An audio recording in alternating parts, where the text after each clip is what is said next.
Welcome to my views and news. Ethiopian government today named the alleged killers of Girma Yeshitila, top Amhara Prosperity Party leader, assassinated this week. And secondly, a government has shared some names, some individuals are trying to overthrow the government through a planned, coordinated attempt. A cell consisting of intelligence, military, political, finance, media wings is trying to topple the government, and Ethiopian government today announced to take action. It announced what it is going to do against these people who are not only based in Ethiopia, but dozens of them are living in other countries too. What is government's plan? Can Ethiopian government arrest or bring back those who are based abroad? Which names mentioned in today's statement by the government's top security board? Details for you. Before these two news stories, in the last video, I reported about an attack on a bus. The bus was bound for Addis Ababa from Alamata, and it is being reported by Amhara news sources that the bus came under attack in East Sheva zone of the Oromia region in Valenchiti, and fingers are being pointed towards Ola, that Ola was involved in this attack, in which bus driver, his assistant were shot dead and some passengers were injured. But we tried to confirm from the ground. So far I have not been able to confirm that this incident happened in East Sheva zone of the Oromia region. Some sources say that the incident happened near Koborobit. Koborobit, situated to the south of Kobo, situated between Vuldia and Kobo. Route of this bus between Alamata and Addis Ababa is Addis Ababa, Oromia, East Sheva, Afar, Chifra, Vuldia, Koborobit, Kobo, Alamata. And some sources are reporting the bus came under attack near Koborobit. And we have seen law and order situation in and near Kobo. In the past few days, we have seen clashes as well. More than 2 weeks ago, there were clashes near Kobo between Ethiopian army and East Amhara Fano members. And around 48 hours ago, Ethiopian National Defense Force launched an operation in Kobo. So near Kobo, there are some pro-Fano and Fano elements based. So we don't know who is behind this attack, but now we are receiving conflicting reports. Amhara news sources reporting incident happened in Valenchiti, and some others say it happened in Koborobit reportedly. Now, Ethiopian government today announced the names of the killers of Girma Yeshitila, who was shot dead this week in North Shore zone of the Amhara region. Two names were mentioned by top Ethiopian security body.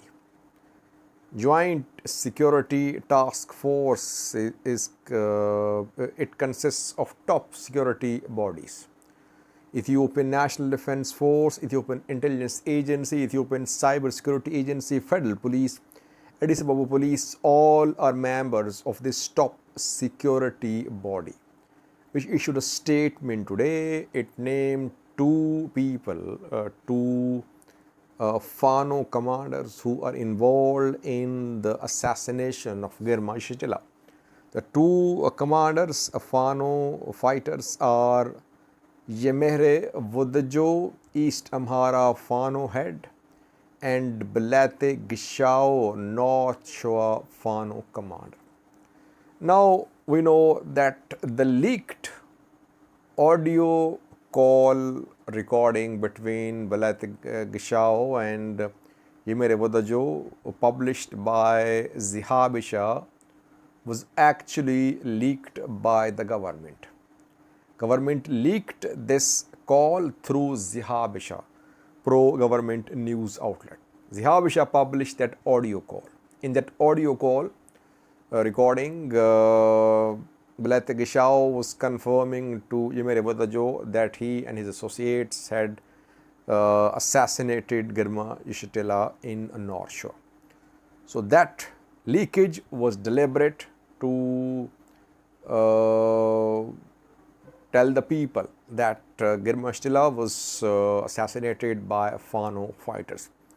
Before that, we saw similar leakage of a phone call between Meskerem Abira and Dr. Van Vossen Assefa. Then both Assefa and Meskerem Abira were accused of plotting to overthrow the government. They are part of today's statement as well, both. So now government's position is clear. Government has named two individuals, Yemere Vudajo, Belate Gishao. They plotted assassination of Girma Yeshitila. They killed Girma Yeshitila. Yemere Vudajo could not be arrested. 48 hours ago, Ethiopian army raided his house in Kobo. He could not be arrested. Where is Belate Gishao? We don't know, but reportedly some raids are being conducted, but so far both are at large reportedly. Secondly, it was very important news stories about announcement by Ethiopian government regarding a conspiracy to topple the government. Ethiopian government has named several journalists, activists, political workers, one politicians, some based in Ethiopia, some abroad, who are working jointly to seize power by force in the Amhara region to topple the federal government. And Ethiopian government today announced to take strict action against those who are part of this conspiracy, who are part of this cell. This cell has a military wing, political wing, media wing, intelligence wing, finance wing. People from diaspora are funding. In Amhara region, people are being trained, fighters are being trained, media is being controlled, anti-government uprising is being backed. But government has decided to launch a crackdown now. Who are the members of this anti-government wing, anti-government cell, which is trying to topple the government, especially in the Amhara region? Firstly, Liddato Ayalio, former Ethiopian opposition politician who had to flee Ethiopia after PM Abiy came to power, and he had to leave Ethiopia on medical grounds. He is based abroad. Secondly, Ethio 360 journalists. All day these journalists criticize the government, criticize PM Abiy. They were supporters of PM Abiy, by the way, when there was war in northern Ethiopia. These journalists were supportive of the Prime Minister. Now they are anti-PM Abiy. Their names are like Haptamo Ayalo and others. Other journalists like Meneshao Simagneo, Beruk Yibas, Iverusalim Sadik. Some activists based abroad like Mulugeta and Berber, Zemadkan Bakele,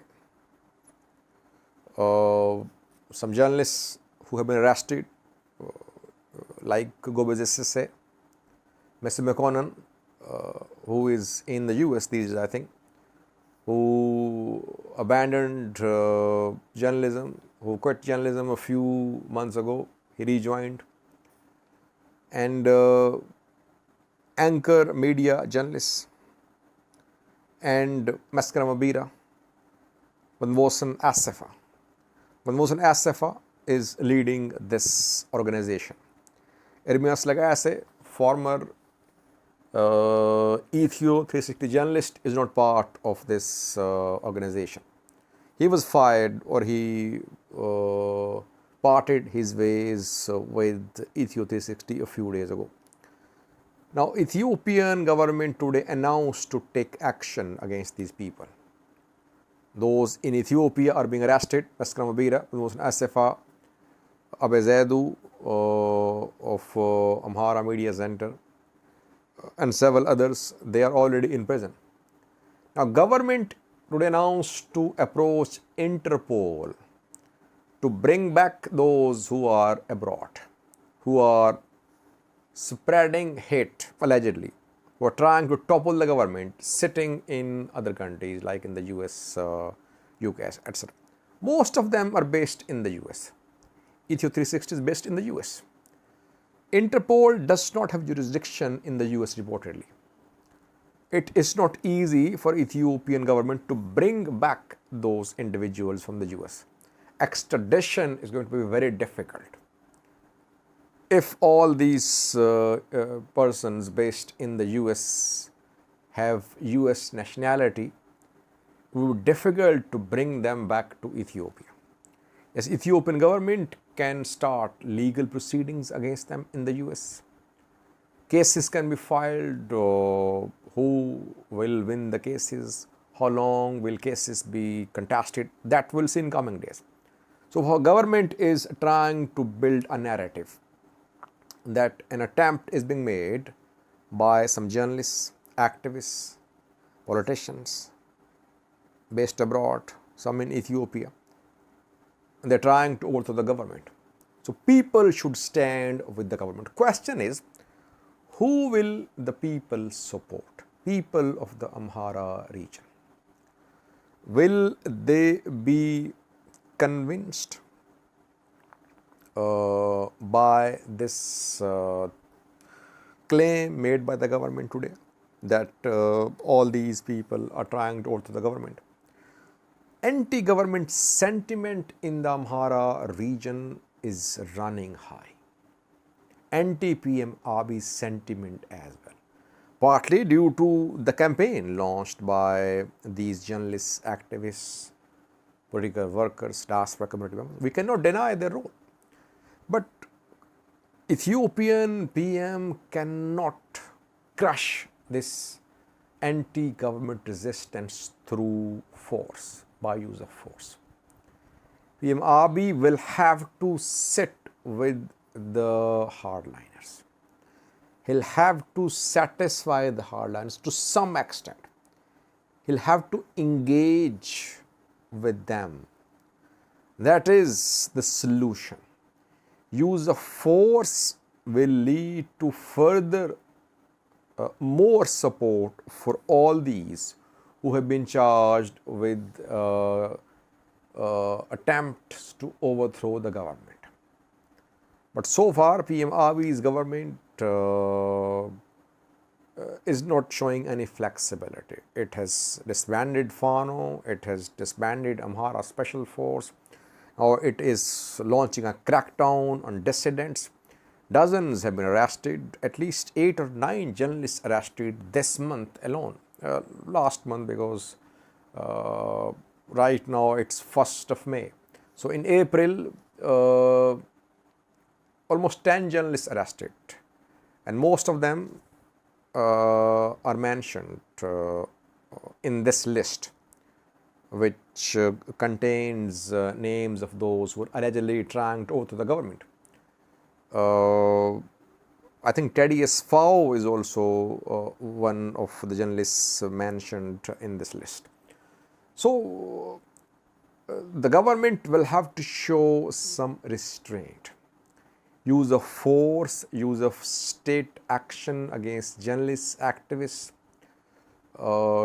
political workers will have limited result It will have consequences too, political consequences and some security challenges as well, like we are seeing in the region. Our government is going to definitely make efforts to arrest Yemere Bodajo and Bulate Geshao. Both foreign factions are going to be dismantled completely now. You're going to see. Let's see if they're arrested or not. So far, both of them are at large. And can government bring back, can it extradite all these names mentioned, all these people from US, Germany, UK? That we'll see in coming days. Thank you for watching.